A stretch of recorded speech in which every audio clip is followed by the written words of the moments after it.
અહિંસા યાત્રા દ્વારા ભગવાન મહાવીરના સિદ્ધાંતોનો પ્રચાર જોવા મળ્યો છે।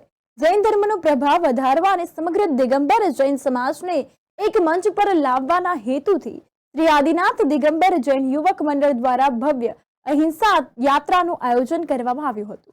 આ યાત્રાનો મુખ્ય હેતુ વિશ્વમાં લોકોમાં અહિંસાની ભાવના જાગૃત કરવાનો હતો અને આ અહિંસા યાત્રામાં 1000 two wheeler, 40 open jeep, 10 Eicher tableau સાથે 150 फोर व्हीलर सहित 3500 થી 4000 पुरुष तथा महिलाओं आ बाळको पण आ यात्रा में जोड़ाया हता।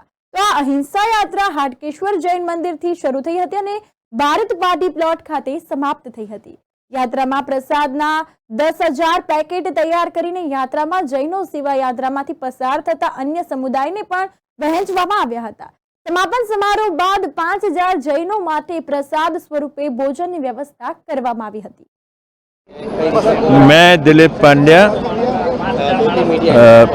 अहमदाबाद में ही रहता हूँ और आज जो अहिंसा यात्रा निकली है वो वास्तव में ही इसी तरह से निकलनी चाहिए। और आज के परिप्रेक्ष्य में अभी जो समय चल रहा है, जैसे इजराइल वॉर, जैसे यूक्रेन वॉर, ये सारे में महावीर भगवान का संदेश ही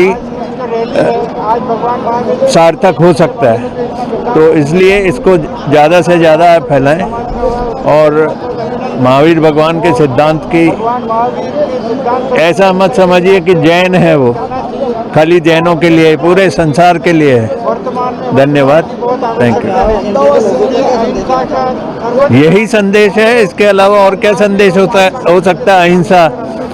हमारे एक इसरो के साइंटिस्ट हैं, उन्होंने ऐसा बताया कि अहिंसा जो आज के समय में क्लाइमेट चेंज की बात हो रही है उसका रिलेशन सिर्फ अहिंसा से ही है। अगर अहिंसा रहेगी तो क्लाइमेट चेंज भी खत्म हो जाएगा। મારું નામ મયંક માવીલાલ જૈન, આદિનાથ યુવક મંડળ મંત્રી પદ તરીકે કામ કરી રહ્યો છું।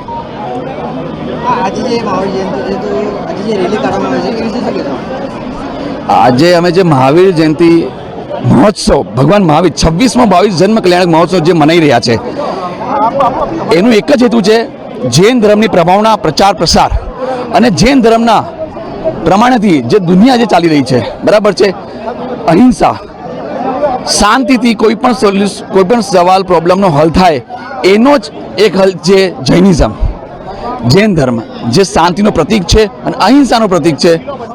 એના હિસાબથી અમે મહાવીર ભગવાનનું જન્મ જયંતિ મનાવી રહ્યા છીએ। 24માં તીર્થંકર છે પંચમકાલ શાસનવીર ભગવાન મહાવીર। આશરે રેલીમાં 3,500 થી 4,000 જોડાયા છે। 2 થી 2.5 કિલોમીટર લાંબી રેલી અમે હમણાં જ્યારે અમને ખબર પડી અમારા 2 થી 2.5 કિલો લાંબી રેલી અને 20 કિલોમીટર નગર ભ્રમણ કરી છે અને તમે હમણાં જોઈ શકો 5,000 થી વધુ પ્રસાદી લેવડાઈ રહી છે। મારું નામ અભિષેક સાગરમલ જૈન। આજે મહાવીર સ્વામી ભગવાનનો 2623મો જન્મ કલ્યાણક મહામહોત્સવ સવારે હાટકેશ્વર જૈન મંદિર અમદાવાદથી શરૂઆત કરીને અહિંસા યાત્રાનું આયોજન રાખવામાં આવેલ હતું। 30 જેટલા મંદિરો પૂર્વ વિસ્તારના આ રેલીમાં જોડાયેલ હતા। 5,000 શ્રદ્ધાળુઓ સાથે આ રેલી હાટકેશ્વર મંદિરથી પ્રસ્થાન થઈ અનેક મંદિર થઈને 22 કિલોમીટરની અહિંસા યાત્રા પૂર્ણ કરી। 12 સાંસ્કૃતિક ઝાંખીઓ પણ એમાં સામેલ હતી। જૈન દર્શન નગર ભ્રમણની છેલ્લું સમાપન કેન્દ્ર ભારત પાર્ટી પ્લોટ ખાતે આપણે અહીં આજે ભેગા થયા છે અને સ્વામી વાત્સલ્યના રૂપે 5,000 માણસનું આજે પ્રસાદી છે। એના પછી આ રેલીની સાથે સાથે અહિંસા યાત્રાની સાથે સાથે એક સંદેશ એવો બી છે કે આવનારી 7 મેના દિવસે ગુજરાત ખાતે લોકશાહીનો સૌથી મોટો પર્વ આપણે સંસદ સભ્યોની ચૂંટણીનું આયોજન છે। 7 મે આપણે ગુજરાતને મતદાન કરવાની તારીખ આવેલ છે।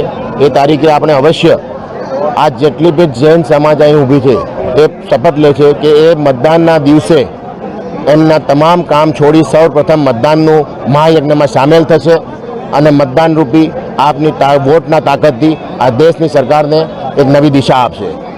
અવશ્ય સમસ્ત ભારતની પ્રજાને હું જણાવવા માંગુ છું કે આપ સમજશે અવશ્ય આ યજ્ઞમાં ભાગ લેશો જી અને દરેક અવસરે લોકશાહીના ધબકારા સેવાના ચૂંટણીમાં આપ સૌએ ભાગ લેવાનો રહેશે.